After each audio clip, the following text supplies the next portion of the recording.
La cataracte est l'opacification plus ou moins totale du cristallin. Le cristallin, élément anatomique en forme de lentille biconvexe, appartient à l'œil. Il possède la propriété de concentrer les rayons lumineux sur la rétine. L'absence de transparence du cristallin nécessite tout d'abord de retirer celui-ci et de mettre ensuite à sa place une lentille équivalente qui permet de retrouver une acuité visuelle et la perception normale des couleurs. Le diagnostic de cataracte est très facilement posé. En effet, comme nous le constatons sur ces images, l'opacification du cristallin est perçue à travers la pupille sous la forme d'un disque blanchâtre tirant sur le gris. L'animation suivante nous permet de localiser précisément le cristallin. Il se situe en avant du globe oculaire, en arrière de l'iris et en avant du corps vitré. Le cristallin mesure 1 cm de diamètre et est constitué d'une capsule externe, d'un cortex et d'un noyau central. L'adhérence aux structures de voisinage et plus précisément au corps vitré va en diminuant avec l'âge. La cataracte est une maladie qui, le plus souvent, concerne les personnes âgées.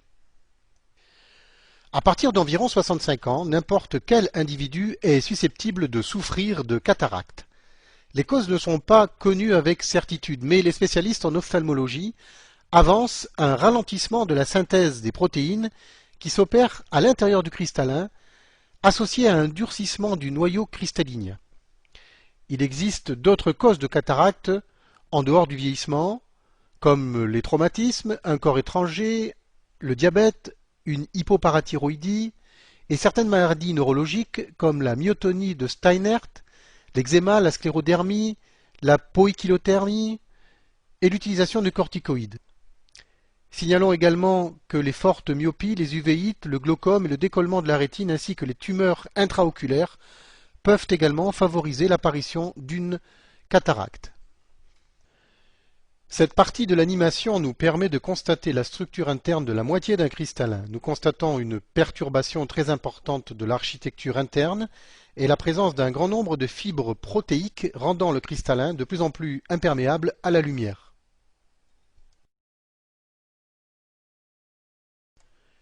L'animation suivante nous montre l'intervention chirurgicale ayant pour but de remplacer le cristallin par un implant.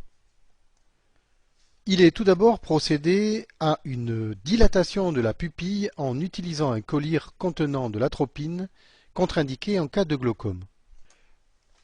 La cataracte ne nécessite pas, dans la majorité des cas, une anesthésie générale. Une anesthésie locale est le plus souvent suffisante, ou simplement, il est pratiqué une insensibilisation oculaire par instillation de collyre anesthésique. La mise en place d'écarteurs va permettre aux chirurgiens ophtalmologues ou ophtalmologistes de procéder aux différents gestes ayant pour but de traiter la cataracte.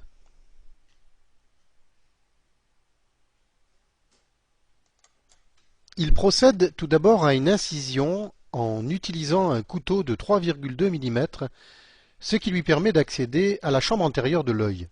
Grâce à cette incision, il remplit cette chambre antérieure d'un produit visqueux, le plus souvent du hyaluronate de sodium, ce qui lui permet d'obtenir une profondeur de cette zone de l'œil.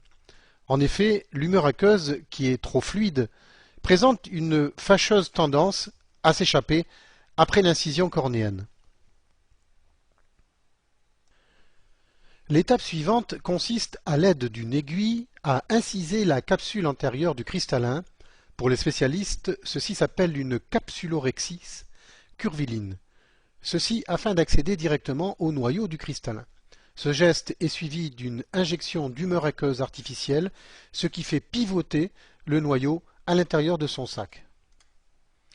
Ensuite, grâce à une sonde à ultrasons, le chirurgien creuse le noyau du cristallin à différents endroits afin d'obtenir plusieurs morceaux de cristallin qu'il va ensuite aspirer.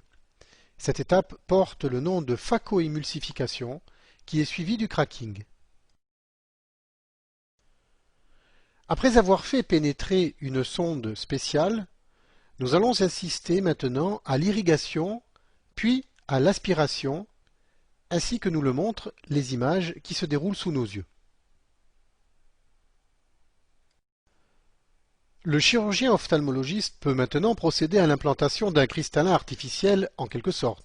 Celui-ci est souple et pliable. Il est introduit à l'intérieur du sac du cristallin maintenant vide, comme nous pouvons le constater sur cette séquence. Une des dernières étapes de l'intervention consiste à positionner convenablement l'implant cristallinien. C'est ce que l'on appelle le centrage.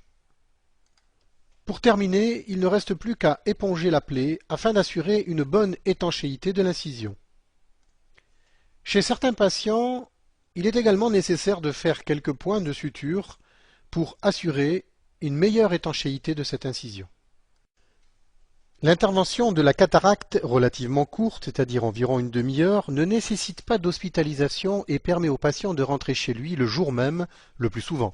Généralement, cette intervention n'entraîne aucune complication en dehors de rares hémorragies, de petites infections et d'une inflammation passagère. Il est conseillé d'autre part aux patients d'éviter les efforts violents et les chocs sur l'œil. La vision définitive est retrouvée en 2 mois environ.